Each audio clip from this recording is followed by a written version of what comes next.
During the reign of Darius III, the environment of the Persian Empire was characterized by vast geographical diversity, stretching from the lush valleys of the Indus River to the deserts of Mesopotamia and the mountainous regions of Central Asia.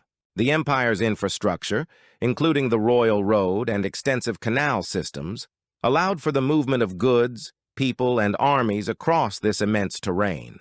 The Persian heartland, particularly in modern-day Iran, has some agricultural lands, while regions like Egypt and Anatolia contributed to the empire's wealth and strategic importance.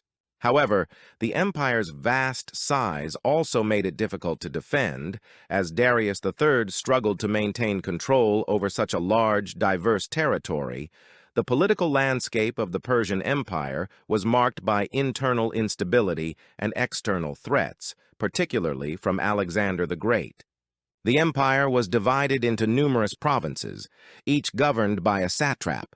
But over time, the loyalty of these regional leaders began to weaken. Many satraps, including some of Darius's closest allies, became disillusioned with his leadership and even betrayed him, most notably Bessus, the satrap of Bactria, who would later play a key role in Darius's downfall. Darius III's political struggles were compounded by his inability to effectively unite the empire against the external Greek threat, and his efforts to negotiate with Alexander the Great were unsuccessful. Unlike his predecessors, Darius III is not particularly known for major architectural or building projects. The Persian Empire under Darius III was mainly focused on military defense and political survival.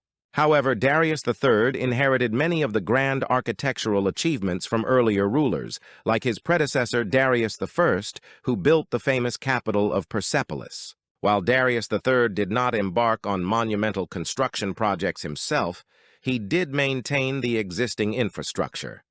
The foundation of the Roman Empire's precursor, the Roman Republic, dates back to 509 BCE when the Romans overthrew their last king, Tarquin the Proud, marking the end of the monarchy.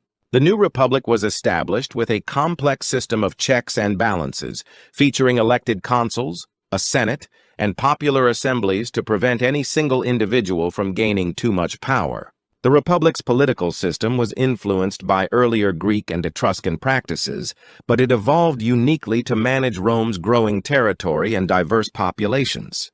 This republican structure laid the groundwork for the later transition to imperial rule, especially after a series of internal conflicts, such as the Punic Wars and class struggles, destabilized the political order. Another interesting fact about the foundation of the Roman Republic is that its political structure was heavily shaped by the struggle of the orders, a conflict between the patricians, aristocratic families, and the plebeians. This struggle, lasting from around 494 BCE to 287 BCE, resulted in significant reforms, such as the establishment of the tribunes of the plebs. These changes helped to balance the power between the two classes, although the patricians still held a significant amount of influence. Over time, the Republic expanded its territories and became a military powerhouse, but the internal division set the stage for its eventual transition into the Roman Empire under Augustus. An intriguing aspect of the Roman Republic's foundation is its adoption of client-patron relationships, which played a crucial role in Roman society and politics. Wealthy aristocrats, known as patrons, would offer protection, legal support, and financial assistance to poorer citizens or clients in exchange for loyalty, political backing, and other services. This system helped reinforce social hierarchies and was integral to the functioning of the Roman political system, as patrons often used their clients' votes and support to secure political offices. As the Republic grew, these networks of patronage became central to the rise of powerful political figures, such as Julius Caesar, and contributed to the eventual decline of the Republic. The end of the Roman Republic was marked by the pivotal Battle of Actium in 31 BCE, where the forces of Octavian, later Augustus, decisively defeated the combined armies and navy of Mark Antony and Cleopatra. This battle in Greece ended a series of civil wars that started after Julius Caesar's assassination, Following his victory, Octavian became the uncontested ruler of Rome and transformed the Republic into the Roman Empire, initiating the Pax Romana, a period of relative peace and stability that lasted for over 2 centuries. Ironically, the very political structures designed to prevent any one man from gaining too much power ultimately paved the way for imperial rule. Another fact about the end of the Roman Republic is the reform of the Roman currency by Julius Caesar in 46 BCE, which was one of his many steps to centralize power. Caesar issued a new coinage that featured his own image, marking a break with centuries of republican tradition, where coins typically depicted deities or symbols of the state. This shift not only symbolized his personal dominance, but also helped him consolidate control over the finances of Rome, signaling the decline of the traditional political system. Also, Julius Caesar was a highly skilled military leader, whose campaigns expanded the Roman Empire to its greatest territorial extent, notably through his conquest of Gaul, modern-day France. His military genius not only brought immense wealth and resources to Rome, but also transformed him into a hero among the Roman people. In addition to his military accomplishments, Caesar implemented a series of social and political reforms, including the Julian calendar, which streamlined timekeeping and became the basis for the calendar we use today. His efforts to redistribute land to veterans and support the poor earned him significant popularity, highlighting his vision for a stronger and more unified Rome. Augustus, born Gaius Octavius Thurinus, was the first emperor of Rome, ruling from 27 BCE until his death in 14 CE, marking the beginning of the Roman Empire. He was the grandnephew and adopted son of Julius Caesar, and after Caesar's assassination, Augustus cleverly maneuvered through political chaos to become Rome's supreme leader. Augustus was instrumental in establishing the Pax Romana, a 200-year period of relative peace and stability across the empire. He implemented sweeping reforms in Rome, including improvements in infrastructure, the creation of a professional army, and the establishment of a more efficient tax system, solidifying his legacy as a transformative ruler.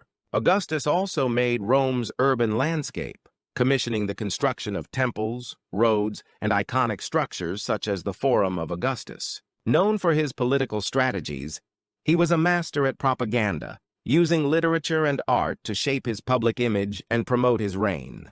Despite his autocratic rule, Augustus maintained the illusion of republican values, always presenting himself as first citizen rather than a monarch. His reign profoundly influenced future Roman emperors, setting the precedent for imperial governance and administration. He was a significant patron of the arts, and his reign saw the flourishing of literature, with famous works by Horace and Ovid. Augustus created laws to promote moral reform, such as the Leges Juliae laws, encouraging marriage and childbearing while penalizing adultery and childlessness. Under his leadership, the Roman Empire expanded its borders, gaining territories in Spain, Gaul, the Balkans, and Egypt, solidifying Roman dominance. Augustus was also a military genius, creating a loyal professional army that was directly under the emperor's control, which played a crucial role in protecting and expanding the empire. Augustus was known for his ruthlessness in eliminating political rivals, including the famous rival Mark Antony. He had a complex personal life, particularly in his marriage to Livia Drusilla. After his death, Augustus was deified and became the first Roman emperor to be worshipped as a god, solidifying the imperial cult and setting a precedent for future emperors. The Roman legions were known for their exceptional discipline and power, which played a key role in their military dominance. Each legion consisted of about 5,000 men, divided into smaller units called centuries, each led by a centurion.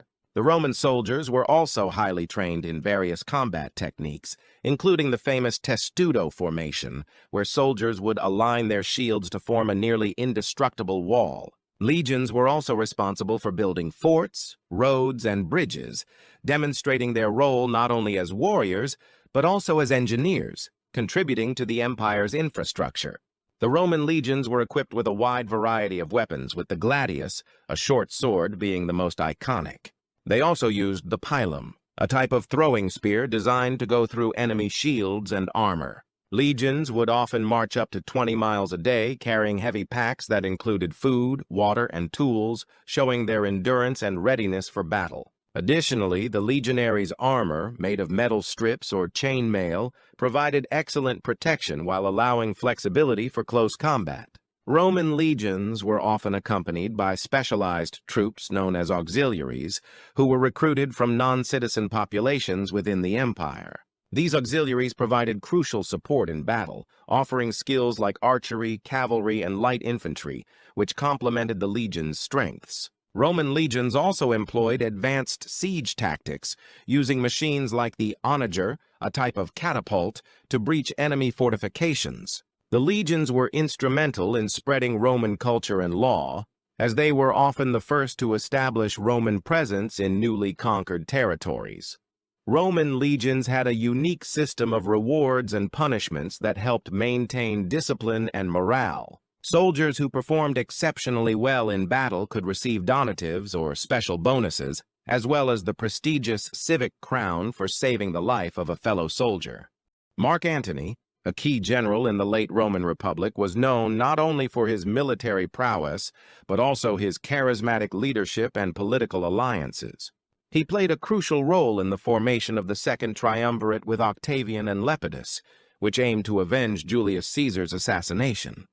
Antony is famously remembered for his romantic and political relationship with Cleopatra, the Queen of Egypt, which was seen as both a personal and political maneuver that stirred controversy in Rome. Despite his early successes, his eventual defeat by Octavian at the Battle of Actium in 31 BCE led to the fall of his power and the rise of the Roman Empire under Augustus. Mark Antony received a classical Roman education, which included training in rhetoric, philosophy, and military strategy, preparing him for both leadership and war. Growing up in a prominent Roman family, he was exposed to the intricacies of politics and governance, with his early education shaping his later ambitions. As a young man, he was sent to study in Greece, where he learned from some of the finest intellectuals of the time, sharpening his oratory skills and gaining an appreciation for Greek culture. This education helped him later forge alliances, as he was able to communicate effectively with both Roman elites and foreign leaders. Mark Antony was renowned for his military skills, particularly during his campaigns in the Eastern Mediterranean. As a general, he played a pivotal role in the Roman conquest of Parthian territories, where he led a failed but ambitious campaign in 36 BCE to capture Armenia and Parthian land, although he was ultimately forced to retreat. His military expertise was also crucial in his earlier victories alongside Julius Caesar, including the decisive Battle of Pharsalus in 48 BCE, which helped secure Caesar's position as the undisputed leader of Rome. Mark Antony's efforts in the East, despite his setbacks, earned him a reputation for boldness and determination, although his defeat at the Battle of Actium ultimately sealed his fate. Nefertiti, born around 1370 BCE, was not only known for her beauty, but also for her significant political influence. As the wife of Pharaoh Akhenaten, she played a vital role in the religious revolution that saw Egypt shift from polytheism to the worship of the Egyptian god Aten. Some scholars believe that she may have ruled as pharaoh on her own right after Akhenaten's death, possibly taking the name Neferneferuaten, though her reign remains uncertain. Her tomb is still a subject of much intrigue, with many speculating it might be hidden in the Valley of the Kings, yet to be discovered. An interesting fact about Nefertiti is that she may have had a role in Egypt's military, especially during her husband Akhenaten's reign. While Akhenaten was primarily focused on religious reforms, Nefertiti was sometimes depicted in a warrior-like pose, suggesting she might have been involved in military strategy or leadership. In some depictions, she is shown with a bow and arrow, symbolizing her strength and potentially her participation in defending Egypt's interests. This unusual portrayal of a queen highlights her possible influence over the kingdom's military matters during a time of both internal and external challenges. An interesting fact about Nefertiti's influence on Egypt's economy is that her support of Akhenaten's religious revolution likely had significant economic implications. Akhenaten closed many temples dedicated to other deities, redistributing wealth and resources previously controlled by the priesthood. As queen, Nefertiti would have played a key role in managing the economic shifts that resulted from this centralization of power. This move not only impacted the religious and political structure of Egypt, but also its economy, as it altered trade and resource distribution across the kingdom. Nefertiti, along with Akhenaten, was involved in establishing ties with other kingdoms like Mitanni and Babylon. These diplomatic efforts likely facilitated trade and economic exchanges, which helped stabilize Egypt's economy.